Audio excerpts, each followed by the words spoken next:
This is the Iron Man movie concept series, Subterranean armor, and the heavy arms armor, or heavy artillery armor.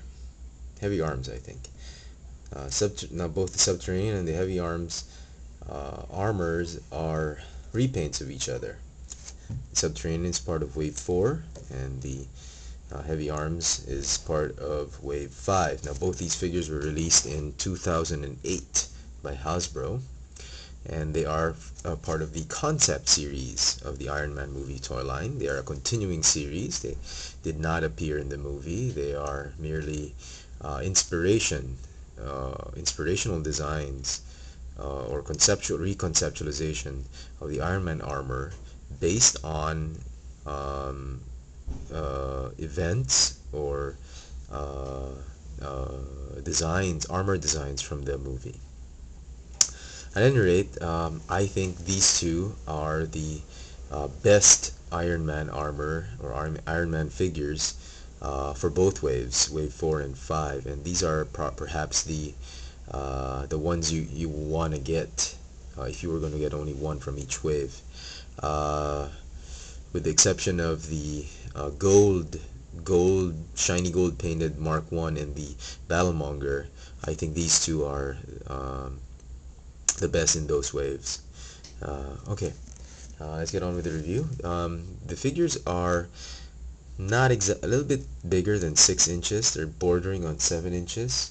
They are a complete mold or redeco or remold of the Iron Man 6-inch figures. Some joints are the same as the 6-inch figures, but a lot of the armor plating, a lot of the pieces like the thighs, the fists, even the chest and the feet are really bigger, a little bit bigger in mold. The head molds are still the same.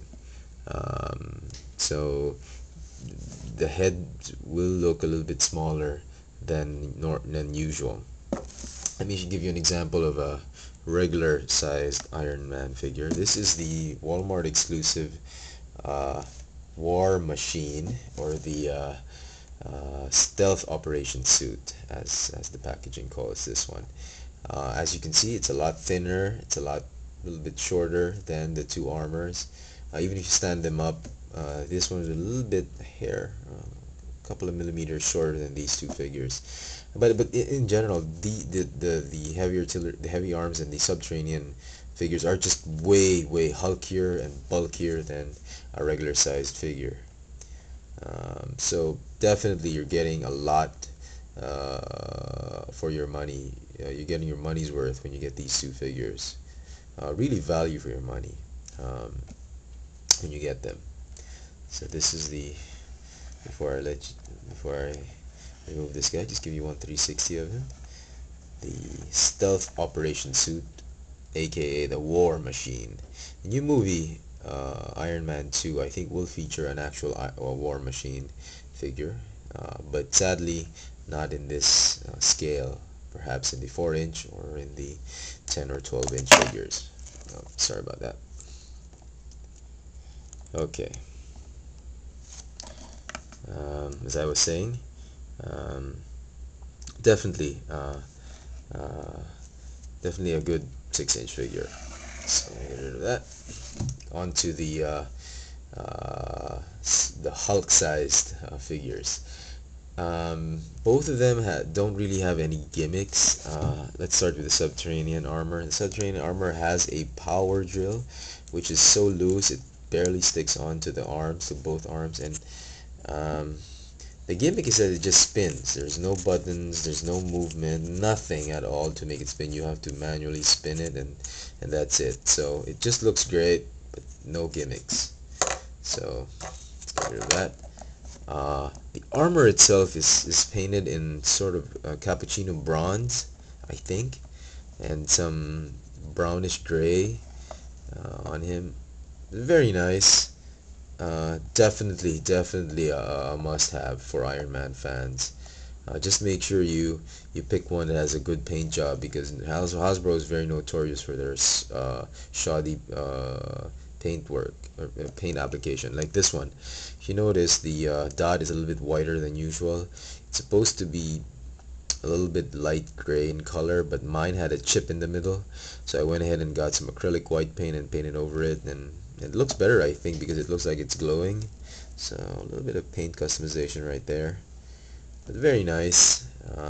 Just a wonderful figure, even if as a display piece. Now this one is probably one of my favorites as well. Between the two, I like both, but um, I don't know.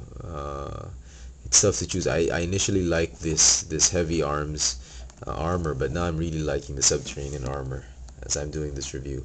This one is exactly the same thing, same articulation, but it's done in in a fire hydrant or fire truck red with some very shoddy paint apps right here. See, these look pinkish because the paint has been too thin, as well as the middle portion, but it's very nice. I like the dark gray and red combination. It looks as though he's this is more, it looks more like a lava armor. It says heavy arms armor, but all he has is this backpack that doesn't really do much. It's got some lasers, I think, that are on ball joints. I don't really know how they do it. Some in a cannon that's smaller than his arms. I mean, for heavy arms armor, I was expecting a lot more weaponry from this particular figure, but sadly, that's all we get. The articulation remains the same as with most Iron Man figures, as with the same Iron Man movie figures, but a lot of the articulation is hindered for both figures because of their extra armor plating. But nevertheless, they are a good display piece. They are a good addition to your collection if you are a big fan of Iron Man, the Iron Man movie figures, like I am. Very nice. You can get them in a lot of decent poses. And sorry, I forgot to give you a 360 of this figure. Alright, so there you go. The Subterranean armor and the heavy arms armor from the concept series of the Iron Man movie figures, with a special guest appearance of the falling apart War Machine or Stealth Operation suit, all from the Iron Man movie toy line. So I hope this review has been very helpful to any of you who are deciding on getting these figures or not. I certainly will recommend them 100%. These three figures are perhaps the best figures in the toy line, and I mean, if you're a big fan of Iron Man, especially the movie like I am, I say these are definitely figures you want to pick up. Alright, so there you have it. The Iron Man concept series and the Walmart exclusive stealth operation suit, Subterranean and heavy arms. Thanks for watching.